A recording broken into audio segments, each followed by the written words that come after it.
Hello everyone, welcome to my class. இன்னைக்கு கிளாஸ்ல நம்ம பார்க்க போறது The Importance of Being Earnest, a play by Oscar Wilde. அதோட first part தான் இன்னைக்கு கிளாஸ்ல பார்க்க போறோம். Before entering into the class, a kind request. நம்ம சேனல் இன்னும் சப்ஸ்கிரைப் பண்ணலைன்னா சப்ஸ்கிரைப் பண்ணுங்க, உங்க ஃப்ரெண்ட்ஸ்க்கும் ஷேர் பண்ணுங்க, சஜஸ்ட் பண்ணுங்க. தேங்க்யூ. ஒரு டீடைல்ட் ஆக்ட் வைஸ் சம்மரி இந்த ஃபர்ஸ்ட் ஆக்டோட சம்மரி இந்த கிளாஸ்ல பார்க்கலாம். செகண்ட் பார்ட்ல செகண்ட் அண்ட் தேர்ட் ஆக்டோட சம்மரியும் அப்பார்ட் ஃப்ரம் தட் குவிஸும் பார்க்கலாம். Okay, so this is a play with 3 acts. With a small author introduction, we shall get into the class. So Oscar Wilde, he was born on 16th October 1854 and he died on 30th November 1900. Okay, he was an Irish poet and playwright. After writing in different forms throughout 1880s, he became one of the most popular playwrights in London in the early 1890s. So, அவர் வந்து ரொம்ப popular playwright இருந்திருக்கிறாரு. அது மட்டும் இல்ல, he has also written novels, poems, and yes, he has been remembered for another skills also. He is best remembered for his epigrams and plays, his novel The Picture of Dorian Gray. So, இதுதான் அவரோட famous ஆன novel, The Picture of Dorian Gray. This play was written following the success of Wilde's earlier plays. So, in the play, importance of being earnest எப்ப எழுதினார்னா ஒரு 2-3 successful plays எழுதினோன்னா importance of being earnest வருது. அதெல்லாம் எந்த பிளேஸ்ன்னு பாருங்க. Lady Windermere's fan, an ideal husband, a woman of no importance. So இந்த 3 அவரோட ரொம்ப சக்சஸ்ஃபுல் பிளேஸ். இதுக்கப்புறமா வர்றது தான் the importance of being earnest. இப்போ நம்ம பிளே பற்றி ஒரு ஸ்மால் இன்ட்ரடக்ஷனுக்குள்ளே போகலாம். அதுக்கு முதல் ஆக்சுவலாக ஆத்தர் இன்ட்ரடக்ஷன்னு இன்னும் பாக்கி இருக்குது, அது பிளே இன்ட்ரடக்ஷனில் வரும். ரெண்டுமே வந்து ஒன்றா கம்பைன் ஆகும். Let us see. இது கொஞ்சம் இன்ட்ரெஸ்டிங்கிறத விட இவரை பற்றி தெரிஞ்சுக்க வேண்டிய, ஏன்னா இந்த பிளேக்கு ரொம்ப ரிலேட்டான ஒரு விஷயம் தான். The importance of being earnest, a trivial comedy for serious people, is a play by Oscar Wilde. So இந்த பிளேயோட சப்டைட்டில் பார்த்தீங்கன்னா a trivial comedy for serious people. இதுதான் இந்த பிளேயோட subtitle. Excuse me.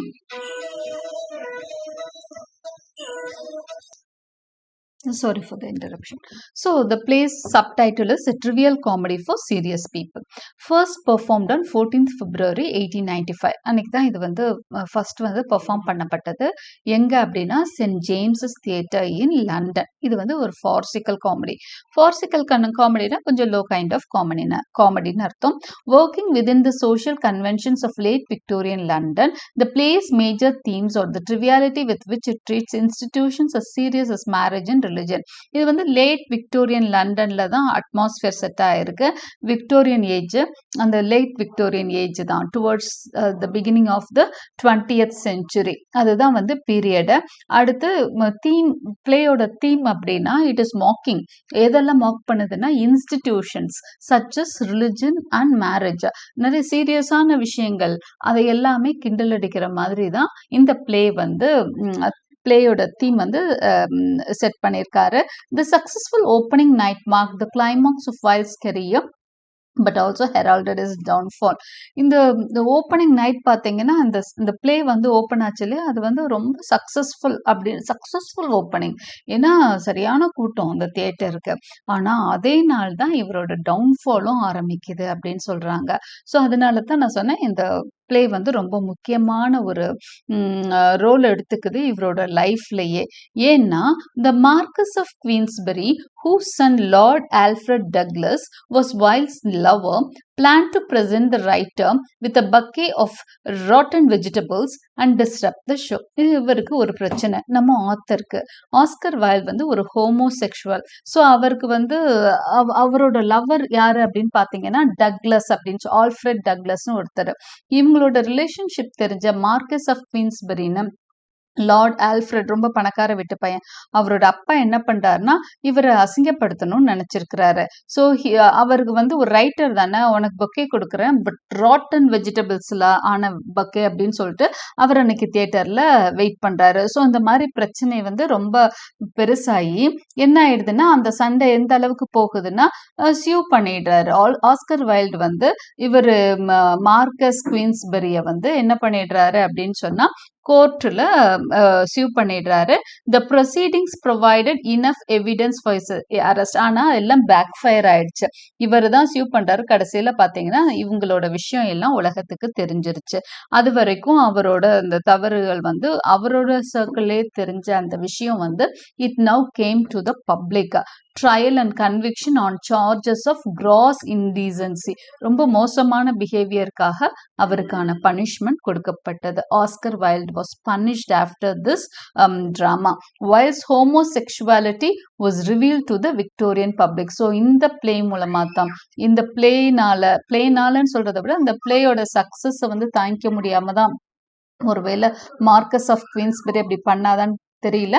But it was true to Oscar வைல்டுக்கு இந்த ஒரு பழக்கம் இருந்ததுனால இட் வாஸ் அது வரைக்கும் அவரோட சர்க்கிள்க்கு மட்டும் தெரிஞ்ச விஷயம் it was reveal to the Victorian public. அவர் ஒரு பெரிய ஆத்தரா எல்லாரும் மதிச்சிட்டு இருந்த பப்ளிக் அதை தெரிய வந்தது. ஸோ அவங்க வந்து அதுக்கப்புறம் எப்படி மதிப்பாங்க? He was sentence to 2 years imprisonment with hard labour. So அதோட பனிஷ்மெண்ட் அவருக்கு என்னன்னா 2 years இம்ப்ரிசன்மெண்ட்டும் ஹார்ட் லேபர் ரொம்ப கடினமா உழைக்கணும்னு சொல்லிட்டாங்க. Despite the play's early success Wilde's notoriety caused the play to be closed after 86 performances. பார்த்தீங்க அப்படின்னு சொன்னா அந்த கேஸ் வந்து ஆரம்பத்தில் எடுத்தோன்னே அவர் மேல வந்து சார்ஜஸ் ப்ரூவ் ஆகலை இல்லையா. கேசஸ் நடந்துட்டு இருந்த சமயம் வந்து பிளே வந்து ரொம்ப சக்ஸஸ்ஃபுல்லாக ஓடிடுச்சு. பிகினிங்ல பார்த்தீங்கன்னா 86 ஷோஸ் வந்து சூப்பர் டூப்பர் ஹிட்டாக ஓடிட்டு இருக்கு. அப்போ அந்த ரிசல்ட் இவருக்கு வர்றப்பதான் வந்து அவரோட அந்த அவர் வந்து கன்விக்ட் அப்படிங்கிறது வந்து தெரிய வருது. After his release from prison. அப்புறம் அதுக்கப்புறம் அந்த ஷோ வந்து மூடிட்டாங்க. After his release from prison, he published the play from exile in Paris, but he wrote no more comic or dramatic works. So release ஆனதுக்கு அப்புறம் தான் அவர் என்ன பண்றாரு அப்படின்னு சொன்னா பிரிண்டட் வெர்ஷனுக்கு கொண்டு வர்றாரு. அவரே தான் என்ன பண்றாரு அப்படின்னா பாரிஸ்ல போய் எக்ஸைல், அதாவது அவரோட நாட்டுக்கு வராம he has gone to Paris away from England. அங்கதான் இருக்காரு. அங்க எக்ஸைல்ல இருக்கிறப்பதான், நாட்டை விட்டு வெளியே இருக்கிறப்பதான் அவர் வந்து இந்த பப்ளிகேஷனுக்கான ஏற்பாடெல்லாம் பண்றாரு. ஆனா அதுக்கப்புறம் அவர் எந்த ஒர்க்குமே எழுதல. ஏன்னா அவர் லைஃப்ல ரொம்ப அடிபட்டு அவரால் அதுக்கப்புறம் he could not be creative அப்படிங்கிறது தான். இது வந்து a coincidence of the play. So இதுதான் about the author and play introduction. Now let us get into the character list. Okay. So பிளேயோட ப்ரொட்டகனிஸ்ட்னு பார்த்தீங்கன்னா ஜான் வர்திங் இல்லைன்னா ஜாக் வர்திங். ஜான் த ஜாக்குன்னு நிறைய பேர் கூப்பிடுறாங்க. அவரோட நேம் வந்து ஜான் வர்திங், ஆனால் கூப்பிடுறது வந்து Jack. John Worthing is a young eligible bachelor about town. டவுனுக்குள்ள இருக்க ஒரு நல்ல ஒரு பேச்சுலர், யங் பேச்சுலர். நல்ல பேச்சுலர் அப்படின்னு சொன்னா ரொம்ப பணக்கார படிச்ச ஒரு பேச்சுலர் தான் John Worthing. In the city he goes by the name Ernest and in the country he is Jack. So இவர் ஜான் வர்திங் பேரு, ஆனா அவர் வந்து ஊருக்குள்ள டவுன்ல வந்து அவர், அதாவது லண்டன்ல அவருக்கு என்ன பேருனா ஏர்னஸ்ட். எல்லாருக்கும் அவரை ஏர்னஸ்ட்ன்னு தான் தெரியும். அவரோட பேர் எல்லாரும் ஏர்னஸ்ட்னு தான் நினைச்சிட்டு இருக்கிறாங்க. ஆனா இவரோட பேர் வந்து ஜான் வர்திங். கண்ட்ரில அவருக்கு பெரிய எஸ்டேட் இருக்கு. கண்ட்ரினா வில்லேஜ்ல, சொந்த ஊர் வந்து ஒரு வில்லேஜ். அங்க வந்து அவருக்கு ஒரு பெரிய எஸ்டேட்லாம் இருக்கு, அவருக்கு பெரிய நிலப்பலமெல்லாம் இருக்கு. ஸோ அங்க வந்து அவருக்கு பேர் என்னன்னா ஜாக்.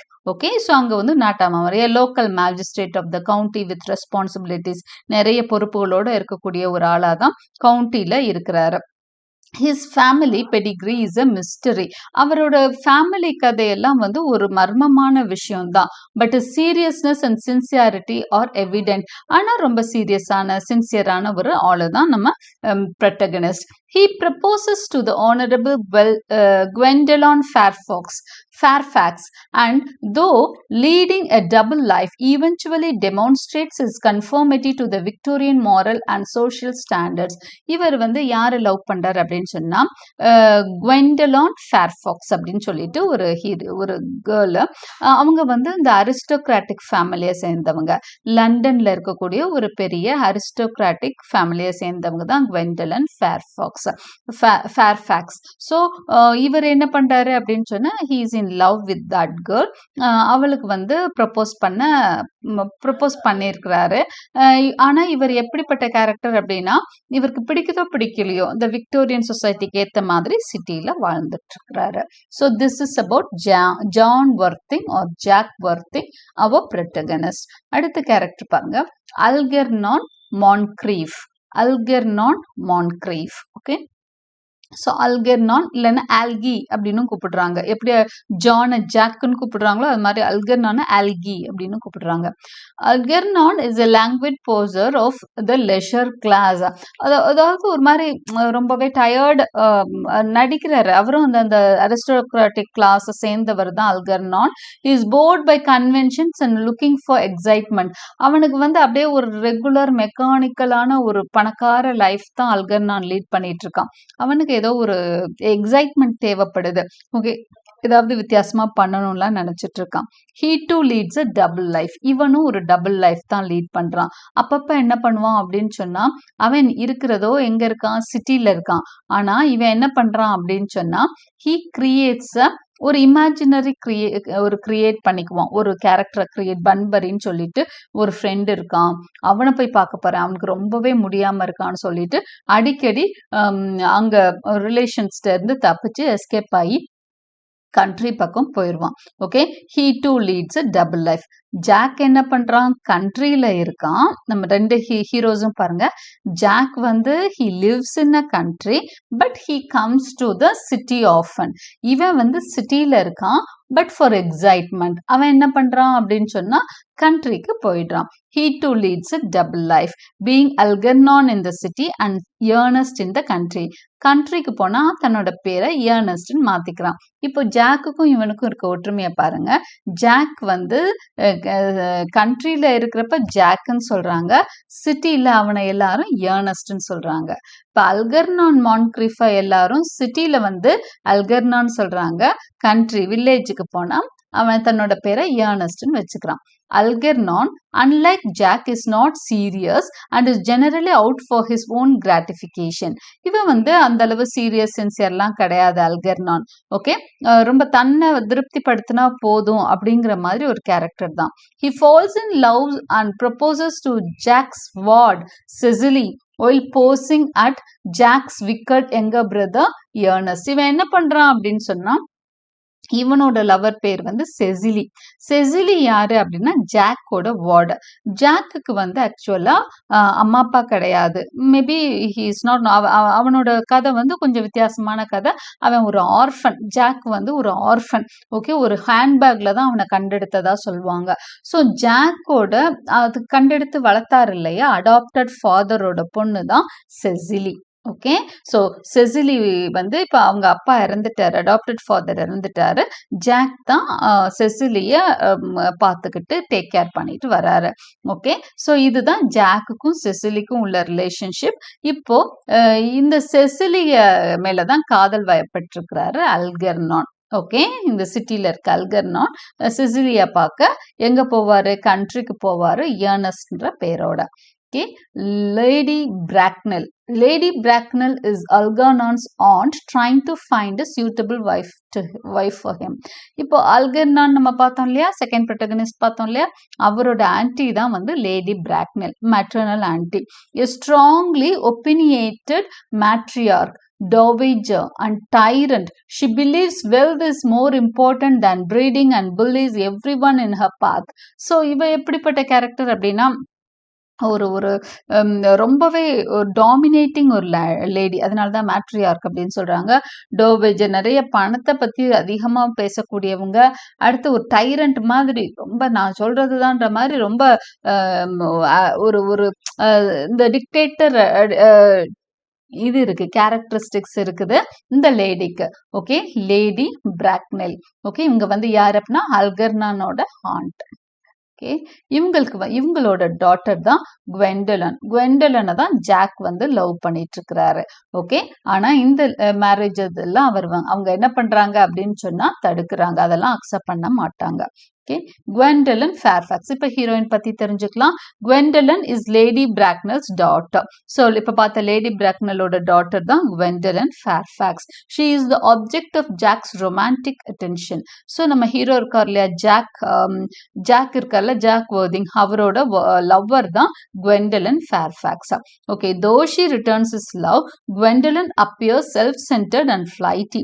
இவ வந்து அஃப்கோர்ஸ் குவெண்டலன் வந்து ஷி ரிட்டர்ன்ஸ் இஸ் லவ், அதாவது அவன் லவ் பண்றேன்னு ப்ரொப்போஸ் பண்றப்போ அக்செப்ட் பண்ணிக்கிறாங்க, எல்லாம் பண்றாங்க. ஆனா என்ன மாதிரி கேரக்டர்னா செல்ஃப் சென்டர்டா இருக்காங்க, தன்னை பத்தி மட்டும்தான் நினைக்கிறாங்க. அப்புறம் ஃபிளைட்டி கேரக்டர்னா என்ன சொல்றது அப்படின்னு சொன்னா, someone who change their minds very often. அப்படியே மைண்ட் வந்து ஒரு நிலையாவே இருக்காது, அப்படியே வந்து வேவர் ஆயிட்டே இருக்கிற ஒரு மைண்டை தான் ஃபிளைட்டி அப்படின்னு சொல்லுவாங்க. Like Cecily, she desires nothing but to marry someone named Ernest. இவளுக்கு வந்து பெருசா இப்படி இருக்கணும் தன்னோட லவ்வர் அப்படின்லாம் பெருசா எதிர்பார்ப்புலாம் ஒன்றும் கிடையாது. ஆனா ஒரே ஒரு விஷயத்துல மட்டும் ரொம்ப ஸ்ட்ராங்கா இருக்கா. என்னன்னா, தன்னோட காதலனோட பேர் ஏர்னஸ்ட்னு இருக்கணும்னு நினைக்கிறா.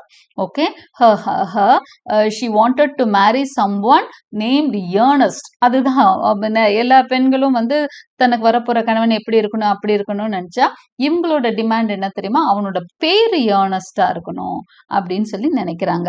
ஏர்னஸ்ட்னா உங்களுக்கு தெரியும்ல, ரொம்ப உண்மையா இருக்கிறது, அந்த கேரக்டர் தான். இந்த டைட்டிலோட பேரே பாருங்க, த இம்பார்ட்டன்ஸ் ஆஃப் பீயிங் ஏர்னஸ்டாக இருப்பதின் முக்கியத்துவம். அதுதான் வந்து இந்த பிளேயோட டைட்டிலே. ஸோ இவளுக்கு என்னன்னா, ஏர்னஸ்ட் அப்படிங்கிற பேருள்ள கேரக்டர் தான் கல்யாணம் பண்ணிக்கணும், பேருள்ள மனுஷனை தான் கல்யாணம் பண்ணிக்கணும்னு குவெண்டலான் நினைச்சிட்டு இருக்காங்க. அந்த பேர் மேலதான் அவங்களுக்கு ஆசையே. இப்ப பாத்தீங்கன்னா நம்ம ஜாக் வந்து சிட்டில எந்த பேரோட இருக்காரு, ஏர்னஸ்ட்ன்ற பேரோட தான் இருக்காரு. ஸோ அதனாலதான் அவங்க அக்செப்டே பண்ணிப்பாங்க. Cecily Cardew, Jack's Worthing's ward, daughter of his adopted father Sir Thomas Cardew. So Jack வர்திங்கோட வார்டு, அவரை டேக் கேர் பண்ணிக்கிறது, அதனால அவங்கள தான் வார்டுன்னு சொல்றோம். Daughter of his adopted father, அவங்க அடாப்டட் ஃபாதர் ஜாக் வர்தி என்ன சொன்னோம், ஒரு ஆர்ஃபன்னு சொன்னோம். ஒரு ஹேண்ட்பேக்ல கண்டெடுத்தவர் யாருன்னா சர் தாமஸ் கார்டியூ. இவரோட டாட்டர் தான் Cecily Cardew. She is being tutored at Jack secluded country estate by Miss Prism her governors. இவங்க வந்து அவங்க எஸ்டேட் இருக்கு இல்லையா, அந்த கண்ட்ரி எஸ்டேட், வில்லேஜ்ல இருக்கக்கூடிய எஸ்டேட்ல இவளுக்கு வந்து டியூட்டரிங் எல்லாம் நடக்கும். அப்ப எல்லாம் பிரைவேட் டியூட்டரிங் தான் நடக்கும். மிஸ் பிரிசம் அப்படின்னு சொல்லிட்டு ஒரு கவர்னர்ஸ், அவங்க தான் வந்து டேக் கேர் பண்ணிக்கிறாங்க நம்ம Cecilia. She is romantic and imaginative. இவன் வந்து ரொம்ப ரொமான்டிக்கான ஒரு கேரக்டர்.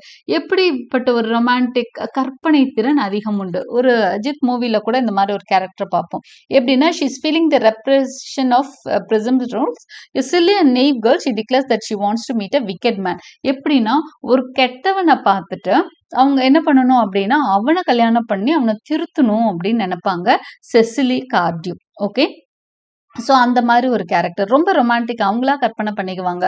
ஒரு மோசமான ஒரு கேரக்டர், அவனை வந்து லவ் பண்ணி கல்யாணம் பண்ணிட்டு அவனை வந்து திருத்தி நல்லவனா மாற்றணும். இதுதான் செசிலி கார்டியோட ஆசைங்க. ஸோ 2 ஹீரோஸையும் பார்த்துட்டோம், 2 ஹீரோயின்ஸ், அவங்க அதே மாதிரி ஹீரோயினோட அம்மா, இவங்க எல்லாரையும் நம்ம பார்த்துருக்கோம். So we have seen Jack Worthing. ஏன்னா கதை கொஞ்சம் கன்ஃபியூஸ் ஆகுற மாதிரி இருக்கும், அதனால ரிமைண்ட் பண்றேன். ஜாக் வர்திங் ப்ரொட்டகனிஸ்ட், அடுத்தது அல்கெர்னான் ஒரு கேரக்டர் பார்த்தோம், அப்புறம் ஒரு லேடி பிராக்னெல் பார்த்தோம், அதுக்கப்புறம் வந்து வாட்ஸ் நேம், எஸ் குவெண்டலான் ஃபேர்ஃபாக்ஸ் பார்த்தோம். இவங்க வந்து லேடி பிராக்னெல்ஸ் டாட்டர்னு தெரிஞ்சிட்டோம். இவங்க வந்து ஏர்னஸ்ட்ன்ற பேர் உள்ளவங்களை கல்யாணம் பண்ணிக்கணும்னு நினைக்கிறாங்க. செசிலி கார்டியூ, இவளுக்குமே ஏர்னஸ்ட்ன்ற பேர் மேல ஆசை உண்டு. ஓகே, இந்த பேர் உள்ளவனை கல்யாணம் பண்ணிக்கணும்னு தான் நினைக்கிறாங்க. She declares that she wants to meet a wicked man. அவன் வந்து விக்கடா இருக்கணும், அவனை கல்யாணம் பண்ணிக்கணும்னு ஒரு ரொமான்டிக்கான ஒரு ஐடியா உள்ள ஒரு ஆளு தான் Cecily Cardew. Okay, Miss Prism. So நம்ம சொன்னோம் செசிலி கார்டியோட டியூட்டர் கவர்னர்ஸ் தான் Miss Prism. Okay, Miss Prism is Cecily's governess and simple of Victorian moral righteousness. இவங்க யாரை ரெப்ரசென்ட் பண்றாங்கன்னா, இந்த விக்டோரியன் ஏஜ்ல ரொம்ப நல்லா இருக்கணும், நல்லா வாழணும்னு சொல்லி இந்த மாரலா பேசுவாங்க இல்லையா, கரெக்டா இருக்கணும், அந்த மாதிரி ஒரு கேரக்டர் ரெப்ரசன்ட் பண்றவங்க தான் Miss Prism. She is educating Cecily to have no imagination or sensationalism in her life. இவங்க என்ன எஜுகேட் பண்ணுவாங்க செசிலிட்டினா, கற்பனைகளை வளர்த்துக்க கூடாது, இமோஷனலா இருக்கக்கூடாதுன்னு. ஆனா அவ அப்படிதான் இருக்கா. ஸோ இது ஒரு கைண்ட் ஆஃப் மோக்கரி தான். அவங்க என்ன சொல்லி தர்றாங்களோ அதுக்கு அகெயின்ஸ்டா தான் யார் இருக்கா, செசிலி. செசிலிக்கு தான் ரொம்ப இமேஜினேஷன் அதிகம், ரொம்ப சென்சேஷனலா இருக்கா. Okay, quoting scripture as a symbol of her Victorian morality, she reveals a secret life of passion by her concern for the whereabouts of her misplaced novel and her flirtation with the local vicar. இவங்க என்ன பண்றாங்க, இவங்க வந்து இந்த Victorian மொராலிட்டிக்கு simple மாதிரி தன்னை காமிச்சுப்பாங்க miss Prism. ஆனா in reality அவங்களுக்கு ஒரு சீக்ரெட் லைஃப் இருக்கு. அவங்க ஏதோ ஒரு நாவல் எழுதி ஏதோ மிஸ்பிளேஸ் பண்ணிட்டாங்க. அது மட்டும் இல்ல, அவங்க வந்து she is in love with local vicar, ஒரு கிளர்ஜிமேனை லவ் பண்ணிட்டு இருக்கிறாங்க. அந்த கிளர்ஜிமேன் எப்படிப்பட்ட கிளர்ஜிமேன், செலிபஸி எடுத்திருக்காரு, செலிபஸி வவ் பண்ணியிருக்காரு, கல்யாணம் பண்ண மாட்டேன்னு இது எடுத்துப்பாங்க இல்லையா, அந்த மாதிரி ஒரு விகார அவரை தான் கல்யாணம் லவ் பண்ணிட்டு இருக்கிறாங்க Miss Prism. She becomes the source of Jack's revelation about his parents. இவங்க தான் கடைசியில ஜாக் வந்து யார் என்னன்ற தகவலை சொல்லுவாங்க. ஓகே, லேன் யாருன்னா அல்கெர்னான்ஸ் Buttler, delivers a number of drawl lines which show that he is far from a passive servant. So இது ஒரு சின்ன கேரக்டர் தான். ஆனால் மற்ற உங்களுக்கு கேரக்டர்ஸ் புரிஞ்சாதான் ஸ்டோரி நல்லா புரியும். ஸோ கேரக்டர்ஸை ஒரு தடவை நல்லா திரும்பவும் பார்த்துக்கோங்க. அடுத்து லேன்ங்கிறது அல்கெர்னானோட பட்லர், அவங்க வீட்டில் இருக்க servant who cooks for him. Okay, Chasuble அப்படிங்கிறது வந்து rector or vicar. He frequently visits Jack's country house to see Miss Prism. So இவர் மேலே தான் மிஸ் பிரிசம் வந்து காதல் வாய்ப்பட்டு இருக்கிறாங்க. இவரும் வந்து he is equally in love with Miss prism.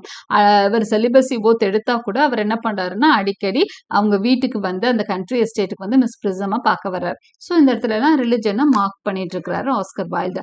தோ ஹீ இஸ் அ செலிபேட், அதுதான் அந்த ஓத் எடுத்திருந்தாலும் he seems well match for the educated Miss Prism. ஆனா ரொம்பவே பொருத்தமான ஜோடியா தெரிகிறாரு மிஸ் பிரிசம்க்கு.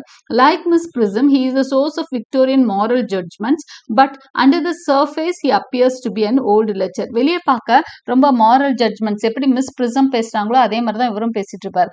ஆனா உள்ளுக்குள்ள பாத்தீங்கன்னா ரொம்ப ஆசை உள்ள ஒரு மனுஷனா தான் நம்ம பாக்குறோம். His sermons are interchangeable, mocking religious conventions. அவரோட sermons, அவரோட இது இருக்கு இல்லையா, அவர் ப்ரீச் பண்ற விஷயங்கள் எல்லாமே மாக்கிங்காக தான் இருக்கும். அவரோட வேஷம் ஒன்று, அவர் ப்ரீச் பண்றது அவர் வேற ஒருத்தரா இருக்காரு, ப்ரீச் பண்றது வேற ஒன்று ப்ரீச் பண்றாரு. ஓகே, ஸோ அந்த மாதிரி தான் நம்ம யாரை பார்க்குறோம் அப்படின்னு சொன்னா மிஸ்டர் சாசுபிள். அப்புறம் மெரிமேன் வந்து ஜாக்ஸ் பட்லர். ஸோ நம்ம அல்கெர்னான்ஸ் பட்லர்னு ஒரு லேன் ஒருத்தனை பார்த்தோம், மெரிமேன் வந்து ஜாக்ஸ் பட்லர். ஸோ இந்த characters oda we shall get into the detailed act wise summary of the play, the importance of being earnest. Summary of act 1 scene 1. இப்போ act 1 ஓட scene 1 scene 2 இந்த பார்ட்ல பார்க்க போறோம். செகண்ட் பார்ட்ல act 2 act 3 கன்க்ளூட் பண்ணி குவிஸும் இருக்கும். So the curtain opens on the flat of wealthy Algernon Moncrieff in London's fashionable West End. So scene எங்கே ஓப்பன் ஆகுது, அல்கர்னான் வீட்டில் தான் ஓப்பன் ஆகுது. அது ரொம்ப லண்டனோட ஃபேஷனபிள் ஏரியா. வெல் அல்கர்னான், அவர் எப்படி கூப்பிடுறாங்க, Algy for short, plays the piano. His servant Lane is arranging cucumber sandwiches for the impending arrival of Algernon's aunt, Lady Bracknell, and her daughter Gwendolen. So இவர் வந்து என்ன பண்றாரு அப்படின்னு சொன்னா, நம்மளோட அல்கர்னான் வந்து he is playing on the piano. அவர் வீட்டில் piano play பண்ணிட்டு இருக்காரு. அவரோட சர்வெண்ட் என்ன பண்றாரு அப்படின்னு சொன்னா, நிறைய குக்கும்பர் சாலட் அவங்க ஆண்டிக்கு ரொம்ப பிடிக்குமா. she is about to visit their home. Okay, anti வந்து வரப்போறாங்க அல்கர்னானை பார்க்க. அவங்களுக்கு பிடிச்ச குக்கும்பர் சாலட் எல்லாம் பண்ணிட்டு இருக்கிறாரு, சாண்ட்விச் பண்ணிட்டு இருக்கிறாரு நம்ம Buttler lane.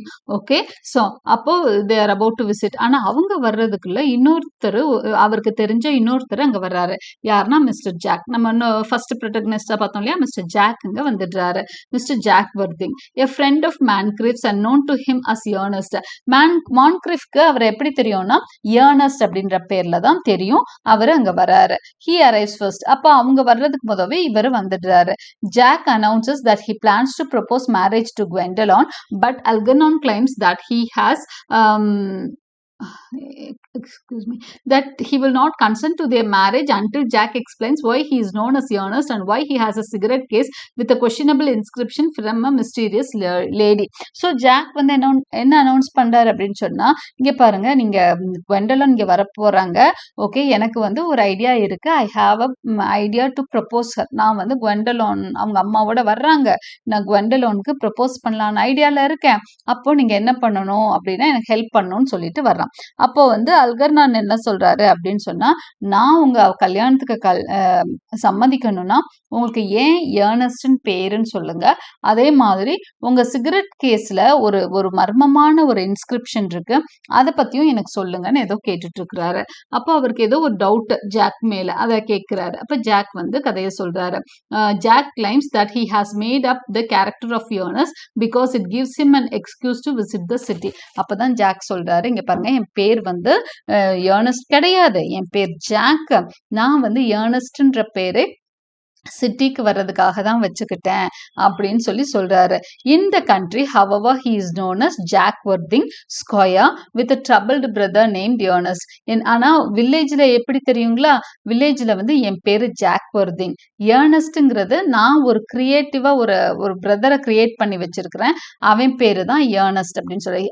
With troubled brother named Ernest, எனக்கு ஒரு பிரதர் இருக்கான், அவன் நேம் பிரச்சனைக்குரிய ஒரு பிரதர் இருக்கான், அவன் பேரு தான் ஏர்னஸ்ட், அவன் வந்து கண்ட்ரில இருக்கான், ஆனா ஏர்னஸ்ட் பேரை நான் இங்க வச்சுக்கிட்டேன் அப்படின்னு சொல்லி ஜாக் சொல்றாரு. Okay, at first he lies and says the cigarette case is from Aunt Cicely. முதல் இந்த சிகரெட் கேஸா, இது என்னோட ஆண்ட் சிசிலி தந்தது அப்படின்னு சொல்லி சொல்றாரு.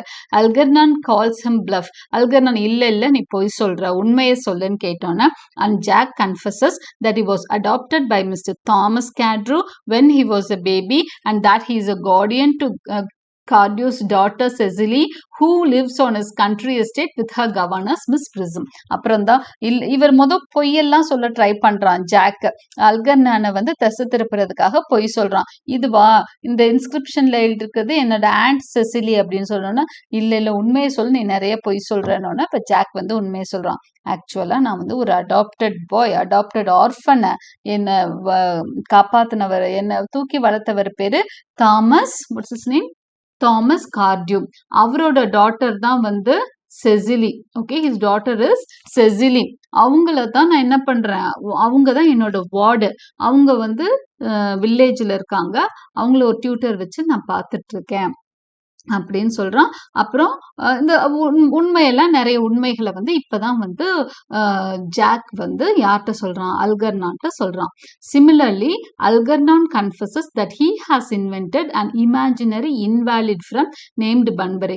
அப்ப சொல்ற, நான் வந்து ஒரு ஏர்னஸ்ட்னு சொல்லிட்டு ஒரு தம்பியை கிரியேட் பண்ணி வச்சிருக்கிறேன், அவன் வந்து ரொம்ப மோசமான பிரதர்னு சொல்றேன் ஊருக்குள்ள, அதாவது கண்ட்ரிக்குள்ள வில்லேஜுக்குள்ள, அவனை பாக்குறதுக்காக சிட்டிக்கு வர்ற மாதிரி வர்றேன், ஆனா சிட்டியில நான் என் பேரை ஏர்னஸ்ட்னு வச்சுட்டு இங்க சுத்திட்டு இருக்கேன். அப்ப 2 வாழ்க்கை வாழ்ந்துட்டு இருக்கான் ஜாக். ஓகே, நல்லா புரிஞ்சுக்கோங்க.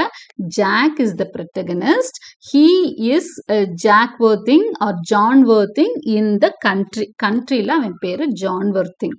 ஓகே, அவன் வந்து ஒரு ஆர்ஃபன் அடாப்டட் பை தாமஸ் கார்ட்ரூ.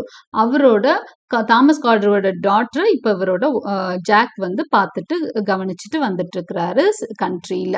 சிட்டிக்கு வர்றப்போ தன்னோட பேரை வந்து ஏர்னஸ்ட்னு மாத்திக்கிறாரு. ஆனா ஊர்ல வந்து தனக்கு ஒரு பிரதர் இருக்கிறதாவும் அவன் பேரு ஏர்னஸ்ட், ரொம்ப விக்கட் பிரதர்னு சொல்லி வச்சிருக்காரு. ஓகே, இப்ப அல்கர்னான் தன்னோட கதையை சொல்றான். Algernon confesses that he has invented an imaginary invalid friend named Bunbury. அப்படியா, நீ உனக்கு தம்பியை வந்து கிரியேட் பண்ண மாதிரி நான் பன்பரின்னு ஒருத்தனை கிரியேட் பண்ணி வச்சிருக்கேன். அவன் ஒரு ரொம்ப இயலாம இருக்கிறான், ரொம்ப பிசிக்கலா ரொம்ப முடியாம இருக்க ஒரு ஃப்ரெண்டா கிரியேட் பண்ணி வச்சிருக்கேன். whom he visits in the country when he feels the need to leave the city. எப்பெல்லாம் அந்த சிட்டி லைஃப் போர் அடிக்குதோ, கண்ட்ரிக்கு போகணும்னு நினைக்கிறேனோ, அப்பெல்லாம் இங்க எனக்கு சொந்தக்காரவங்கிட்ட என்ன சொல்வேன்னா, என் ஃப்ரெண்டை பார்க்க போறேன், முடியாம இருக்க என் ஃப்ரெண்டை பார்க்க போறேன் அப்படின்னு ஒரு கதையை சொல்லிட்டு போறேன். நீ எப்படி ஏர்னஸ்ட்ன்ற ஒரு தம்பியை பார்க்க இங்க வர்றியோ போய் சொல்லிட்டு, அதே மாதிரி நான் பன்பரிய பார்க்க வில்லேஜுக்கு போறேன்னு சொல்றாங்க. ஸோ 2 பேரும் என்ன பண்றாங்கன்னா, ஒரு ஏமாத்துக்காரங்களா இருக்கிறாங்க. உலகத்துக்கு ஒரு வேஷம், அவங்களுக்குள்ள ஒரு நிறைய உண்மைகளை வந்து மறைச்சிட்டு வாழ்றாங்க. After speculating on marriage and the need to have an excuse to get away, the two agree to dine together at the fashionable villas, and Jack enlists Algernon's assistance in distracting Lady Bracknell so that Jack can propose to Gwendolen. 2 பேரும் marriage பத்தி எல்லாம் discuss பண்றாங்க. அப்ப அல்கர்னான் வந்து his against marriage எல்லாம் பண்ண வேணாம் பண்ற மாதிரி சொல்லிட்டு இருக்கிறாரு. அடுத்து 2 பேரும் என்ன பண்றாங்க அப்படின்னு சொன்னா, ஃபேஷனபிள் வில்ஸ்ன்னு சொல்லிட்டு ஏதோ ஒரு காஃபி ஷாப் ஒரு சம்வேர் அங்க மீட் பண்ணலாம், அங்க போய் டைன் பண்ணலாம் நைட்டுன்னு சொல்லி பேசிக்கிறாங்க. அப்போ கொஞ்ச நேரத்துல வந்து லேடி பிராக்னல் வரப்போறாங்க. அப்போ ஜாக் கேட்குறான், நீங்க வந்து எனக்கு ஹெல்ப் பண்ணு, அவங்க முன்னாடி அவங்க ரொம்ப ஸ்ட்ரிக்டா இருக்காங்க, என்னோட லவ்வரோட அம்மா, அவங்க முன்னாடி என்னால அவட்ட ப்ரப்போஸ் பண்ணவே முடியல, அதனால உங்க வீட்டுல நான் இருக்கிறப்ப அவங்க வருவாங்க இல்லையா, அவங்க இப்ப வர்றாங்க இல்லையா, அவங்க கிட்ட என்ன பண்ற அப்படின்னு சொன்னா, நான் ப்ரப்போஸ் பண்றதுக்கு மொதல் உனக்கு வந்து ஏதாவது சமிங்கை காட்டுறேன், நீ என்ன பண்ணணும், அவங்க அம்மாவை வேற பக்கமா கூட்டிட்டு போயிடு, நான் வந்து குவெண்டலுக்கு நான் வந்து குவெண்டலனுக்கு நான் ப்ரப்போஸ் பண்றேன் அப்படின்னு சொல்றான். ஓகே, இது வந்து அல்கர்னானோட ஹெல்ப் அப்படி கேட்டிருக்கிறான். ஓகே, ஸோ இதெல்லாம் வந்து we see in act one scene one பார்த்துருக்கோம். 2 பேரை பத்தியும் ஹீரோஸ் ப்ரொட்டகனிஸ்ட் 2 பேரை பத்தி தெரிஞ்சிருச்சு. லேடி பிராக்னல் வரப்போறாங்க டாட்டர்கிட்ட ப்ரப்போஸ் பண்றதுக்காக அம்மாவை தனியா கூப்பிட்டு போக சொல்லியிருக்கான் ஜாக். ஓகே, அப்பதான் டாட்டர்கிட்ட ப்ரப்போஸ் பண்ண முடியும்னு நினைக்கிறான். அதுக்கு அல்கர்னானோட அசிஸ்டன்ஸை கேட்டிருக்கான். இதுதான் ஆக்ட் 1 சீன் 1. இப்ப ஆக்ட் 1 சீன் 2 பார்க்கலாம். Lady Bracknell and her daughter Gwendolen arrive. So இவங்க 2 பேரும் வராங்க. Vanda, she is expecting her nephew Algernon at a dinner party that evening, but Alger explains that he must go see his invalid friend Bunbury in the country. அப்ப என்ன பண்றாங்க அப்படின்னா, lady Bracknell வந்து என்ன சொல்றாங்க அப்படின்னு சொன்னா, அல்கர்னான் என்ன சொல்றாங்க, அக்கா மகனும் ஏதோ அல்கர்னான் என்ன சொல்றாங்கன்னா, இன்னைக்கு ஈவினிங் வந்து ஒரு பார்ட்டி இருக்கு, அதுக்கு நீ வா அப்படின்னு சொல்லி இன்வைட் பண்றாங்க. அப்ப அல்கர்னான் சொல்றான், இல்ல ஆண்டி, நான் வந்து என்ன பண்ண போறேன்னா, I'm going to see my friend in கண்ட்ரில இருக்கக்கூடிய இவன் கிரியேட் பண்ணி வச்சிருக்கான் இல்லையா எல்லாத்தையும், பன்பரிய பார்க்க போறேன் அப்படின்னு சொல்லி சொல்றான். However, he promises to make arrangements for the music at her reception on Saturday. ஆனாலும் என்ன சொல்றான், கண்டிப்பா நான் வந்து சாட்டர்டே ரிசப்ஷனுக்கு வந்துடுறேன் அப்படிங்கிற மாதிரி ஏதோ சொல்றாரு. They exchange small talk about various members of the upper class and Lady Bracknell exclaims at the lack of cucumber sandwiches. அடுத்ததா உட்கார வச்சு சாப்பாடு கொடுத்துட்டு ஏதோ பேசிட்டு இருக்காங்க. அப்போ நிறைய அந்த அப்பர் கிளாஸ் பீப்புள் இருக்காங்களா, அவங்க எல்லாம் மத்தவங்களை பத்தி பேசுவாங்களே, அதெல்லாம் நிறைய ஷேர் பண்ணிக்கிறாங்க. The butler Lane lies beautifully explaining there were no cucumbers in the market. அப்ப சொல்றான், என்னப்பா சாண்ட்விச்ல குக்கும்பர் ரொம்ப கம்மியா இருக்கு அப்படின்னு சொல்லிட்டு she exclaims இது வருத்தப்படுறாங்க. யார்கிட்ட, பட்லர்கிட்ட. Lack of cucumber. Okay, cucumber வந்து ரொம்ப கம்மியா இருக்குன்னு சொல்றாங்க.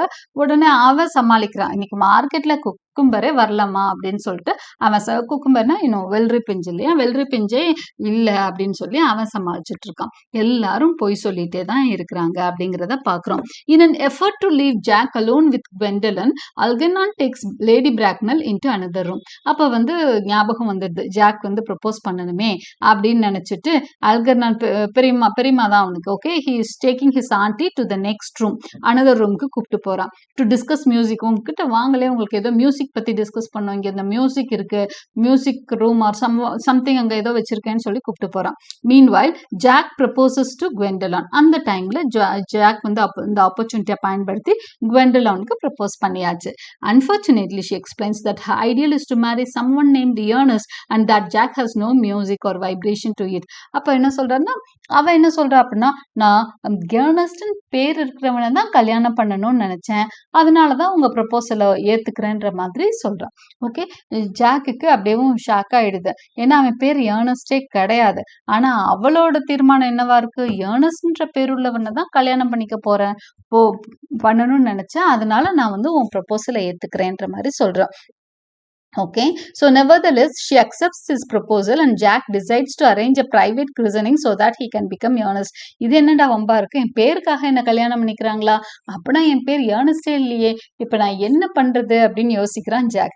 சரி இப்ப என்ன, நான் வந்து I will christen it, okay, நான் வந்து என் பேரை மாத்தி வச்சுக்கிறேன், எப்படி ஏர்னஸ்ட்னு மாத்தி வச்சுக்கலாம் அப்படின்னு அது ஒரு முடிவு எடுத்துக்கிறாரு jack. Okay, Lady Bracknell returns and seeing Jack on bended knee demands an explanation. இப்போ கரெக்டா லேடி பிராக்னெல் வெளியே வர்றாங்க. ரூமை விட்டு வெளியே வர்றப்ப பாத்தீங்கன்னா அவர் ப்ரொபோஸ்ட் ஸ்டேட்லயே இருக்கிறாரு, மண்டி போட்டே நிக்கிறாரு. யார் முன்னாடி, குவெண்டலான் முன்னாடி. அந்த அதை பார்த்தோன்னா அங்க லேடி பிராக்னல் கேட்குறாங்க, எதுக்கு இவன் இப்படி மண்டி போட்டு நிற்கிறான், ப்ரப்போஸ் பண்ற மாதிரி அப்படின்னு சொல்லி கேட்டுட்டாங்க. Denying the engagement she sends Gwendolen to the carriage. அதெல்லாம் முடியாது, நீ வந்து என் பொண்ணெல்லாம், ஏன்னா அவங்களுக்கு புரிஞ்சிருச்சு. ஓகே, ஸோ வேற வழி இல்லாம உண்மையை சொன்னோன்னா நான் வந்து என் பொண்ணை உனக்கு கல்யாணம் பண்ணி தர மாட்டேன் அப்படின்னு சொல்றாங்க. லேடி பிராக்னல் இன்டரோகேட்ஸ் குவெண்டலான் வெளியே அனுப்பிட்டு அவனை இன்ட்ராகேட் பண்றாங்க, நீ யாரு என்ன அப்படின்றதெல்லாம் அவனோட சூட்டபிலிட்டி இருக்கான்னு பாக்குறாங்க. வந்து இந்த என்கேஜ்மெண்ட்டை நான் ஒத்துக்க மாட்டேன்னு சொல்லிட்டு அப்புறம் என்ன பண்றாங்க அப்படின்னு சொன்னா எல்லா டீடைல்ஸும் விசாரிக்கிறாங்க. when Jack explains that he was found in a handbag abandoned in a railway station, Lady Bracknell is shocked. அப்பதான் அவன் வந்து தன்னோட கதையை சொல்றான், தான் ஒரு ஆர்ஃபனை, நான் என்ன வந்து ஒரு பேக்ல கண்டெடுத்தாங்க, ஆனா ஒரு பணக்காரர் தான் அப்படின்லாம் சொன்னோன்னா அந்த மாதிரி ஒரே ஷாக் ஆயிடுச்சு. Jack goes on to explain that Mr. Thomas Cardew found him in Victorian station and named him Worthing for the destination of his train ticket. அவங்க அதெல்லாம் வேற அவன் சொல்றான், நான் என்னை வந்து அந்த ஸ்டேஷன்ல விட்டுட்டு, விக்டோரியன் ஸ்டேஷன்ல தான் விட்டுட்டு போனாரு, கண்டெடுத்தாரு அப்படின்லாம் சொல்றாங்க. சொன்னாலும் Lady Bracknell announces that Gwendolen cannot marry into a clock room and form an alliance with the parcel. அவங்கள பொறுத்த வரைக்கும் இது என்ன ஊர் பேர் தெரியாதவனா, நீ உனக்கு எப்படி என் பையனை கல்யாணம் பண்ணி கொடுக்க முடியும், அப்போ நீ கிளாக் ரூமை கல்யாணம் பண்ணுவேன், என் மக போய் ஒரு கிளாக் ரூமை கல்யாணம் பண்ணிக்குவான், ஏன்னா கிளாக் ரூம்ல தான் கண்டெடுத்தாதா சொல்றாங்க. அண்ட் அந்த ரயில்வே ஸ்டேஷன்ல வெயிட்டிங் பிளேஸ் இருக்கும் இல்லையா அங்க, and form an alliance with parcel மாதிரி நீ கண்டுபிடிக்கப்பட்டவும் கூட என் மகா ஜோடியா அப்படின்ற மாதிரி அவங்க கிரிட்டிசைஸ் பண்ணிட்டு போயிடுறாங்க. She advises Jack to find some relations, நீ வேற யாராவது ரிலேஷன்ஸ் முதல் தேடி கண்டுபிடி அப்படின்ற மாதிரி சொல்லிட்டு போறாங்க. She bids him good morning goodbye சொல்லிட்டு she sweeps out as Algernon plays the wedding march from the next room. Goodbye சொல்லிட்டு அவங்க கிளம்பிடுறாங்க. குட் பை சொல்லிட்டு கிளம்பினோன்னு தான், கிளம்புறப்ப அல்கர்னான் பார்த்தீங்கன்னா ஒரு வெட்டிங் மார்ச் உள்ள இருந்து சாங் மியூசிக் போட்டு கடுப்பேத்திட்டு இருக்கிறார். Turning his thoughts to Cecily, Jack decides to kill off his brother Ernest with a severe chill in Paris because Cecily Cardew, his ward, is far too interested in the wicked Ernest, and as her guardian, Jack feels it is his duty to protect her from inappropriate marriage suitors. இப்போ jack வந்து யோசிக்கிறார், இப்ப நம்ம என்ன பண்ணலாம், இந்த அம்மாவை திருப்திப்படுத்துறதெல்லாம் முடியாது, குவெண்டலானை திருப்திப்படுத்தி அவளை கல்யாணம் பண்ணிக்கணும். அதுக்கு நம்ம என்ன பண்ணணும், பேரை மாத்தணும். இப்ப வந்து அவரோட பிரச்சனை என்ன அப்படின்னு சொன்னா அதுலதான் நோக்கி இருக்கு. இவங்களை திருப்திப்படுத்துறதை விட நம்ம லவ்வரை திருப்திப்படுத்துவோம் அப்படின்னு சொல்லிட்டு ஏர்னஸ்ட் நமக்கு பேர் வச்சுக்கணும். அதுக்கு என்ன பண்றது, ஏர்னஸ்ட்னு தம்பி பேரு தான் வச்சிருக்கோம், அந்த தம்பியை கொன்னுருவோம் அப்படின்னு நினைக்கிறாரு. ஏன்னா அது ஒரு இமேஜினரி பிரதர் தானே, அவன் செத்து போயிட்டான் அப்படின்னு ஏதோ சிவியர் சில் இன் பாரிஸ் அப்படின்னு சொல்லி ஏதோ ஒரு கதையை சொல்லி பாரிஸ்ல குளிர் தாங்க முடியாம செத்துட்டான், ஏதோ ஒண்ணு சொல்லி அவனை கொன்னுட்டு நம்ம என்ன பண்ணலாம் அப்படின்னு சொன்னா அது வந்து இன்னொரு வகையிலயும் நல்லது. ஏன்னா என்னோட சிஸ்டர் மாதிரி தானே இந்த அடாப்டட் வார்டு இருக்காங்கல்ல, செசிலி கார்டியோ, அவங்க வந்து எந்நேரம் ஏர்னஸ்ட், நான் எனக்கு வந்து ஒரு பிரதர் இருக்கான், ரொம்ப விக்கட் பிரதர்னு சொல்றேன் இல்லையா, அவன் மேல ஒரு லவ்வோட இருக்கா அவ. ஓகே, அந்த இவர் வந்து அங்க ஊர்ல என்ன சொல்லிட்டு இருக்காரு, தன்னோட பேரு ஜாக், அவரோட பேர் ஜாக் ஆக்சுவலி அங்க வச்ச பேரு. ஸோ ஏர்னஸ்ட்னு ஒரு பிரதர் இருக்கான், எங்க இருக்கான், சிட்டில இருக்கான், ரொம்ப விக்கடா இருக்கான்னு சொல்லி வச்சிருக்காரு. அப்போ அந்த செசிலிக்கு என்ன காதல், அந்த விக்கட் ஏர்னஸ்ட் மேல ஒரு காதல், அவனை வந்து நல்லவனா மாத்தி கல்யாணம் பண்ணிக்கணும்னு ஆசைப்பட்டுட்டு இருக்காங்க. அப்ப இவர் என்ன நினைக்கிறாரு அப்படின்னு சொன்னா, அந்த ஏர்னஸ்ட்டை கொல்றது தான் சரி. ஓகே. எனக்காக மட்டும் இல்ல, செசிலிக்காகவும். அவ என்னோட வார்டர். நான் அவள நல்லா பார்த்துக்கணும். அவ வேற அந்த மோசமானவன கல்யாணம் பண்ணணும்னு நெனச்சுட்டு இருக்கா. இல்லாத ஒருத்தன் தான். இருந்தாலும் மோசமானவனையெல்லாம் அவ எதுக்கு கல்யாணம் பண்ணணும்? இன்அப்ரோப்ரியேட் மேரேஜ் ஃபிட்டஸ் அவளுக்கு எதுக்கு? அப்படின்ற மாரி நெனைக்கிறார். Okay. Gwendolyn returns and tells Jack they can never marry, but she will always love him and she will try to change her mother's mind. இப்போ இவர் இப்படியெல்லாம் யோசிச்சுட்டு இருக்கிறப்ப Gwendolyn வெளிய போனவ கேரேஜுக்கு போனவ திரும்ப வந்து என்ன சொல்றா, ஐயோ நம்ம கல்யாணம் நடக்கவே நடக்காது போல, எங்க அம்மா ஒத்துக்கவே மாட்டாங்க, உன்னோட ஸ்டோரி எல்லாம் கேட்டிருக்காங்க, ஆனாலும் நான் உன்னை எப்பவும் லவ் பண்ணுவேன் அப்படிங்கிற மாதிரி என் அம்மாவோட மனசை மாத்த ட்ரை பண்றேன்னு சொல்லிட்டு போறாங்க. She asks for his country address so that she can write him daily and he dictates the address. Algernon furtively writes it down on his own shirt cuff because he is curious about Cecily Cardew. இப்போ வந்து பாத்தீங்க அப்படின்னு சொன்னா இப்ப வந்து என்ன கேட்கிறா அப்படின்னு சொன்னா, உன்னோட கண்ட்ரி அட்ரஸ் தா, வில்லேஜ் அட்ரஸ தா. நான் வந்து எப்பல்லாம் எனக்கு ஏதாவது தோணணும்னு I want to write you டெய்லிங்கிறாங்க. ஓகே. ஸோ டெய்லி நான் உனக்கு லெட்டர் எழுதுறேன், நீ ஊருக்கு போனோன்னு சொல்லிட்டு அவனோட அட்ரஸ் வாங்கிக்கிறாங்க. அவன் அட்ரஸ் வந்து அவளுக்கு சொல்லிட்டு இருக்கிறப்போ, அவ எழுதுறப்போ, இவன் அல்கர்னான் இருக்கான் இல்லையா, அவன் என்ன பண்றான்னா அதை வந்து தன்னோட ஷர்ட் கர்ஃப்லயே எழுதிக்கிட்டு இருக்கிறான். ஏன்னா because is curious about Cecily cardio. Cecily cardio பத்தி கேள்விப்பட்டுட்டான் அவன். ஓகே. செசிலி கார்டியோட இன்ட்ரெஸ்ட் என்ன, ஒரு கெட்டவனை திருத்தி கல்யாணம் பண்ணிக்கணும்ன்ற இன்ட்ரெஸ்டிங்கான கேரக்டரா இருக்கே அந்த பொண்ணு அப்படின்னு சொல்லிட்டு ரொம்ப கியூரியஸ் ஆயிட்டு இருக்கிறான் அல்கர்னான். ஸோ அவனுக்கு வந்து செசிலி மேல ஒரு ஈடுபாடு வந்துருச்சு இங்கே இருந்து. So he wants to C Cecily cardio. அதனால அவன் அட்ரஸ் சொல்ல சொல்ல அவனுக்கு தெரியாம இவனும் நோட் பண்ணிட்டு இருக்கான். So this is the first act of importance of being earnest. I hope you understood the play and my explanation too. Like and subscribe my channel for more such videos, and thank you for watching.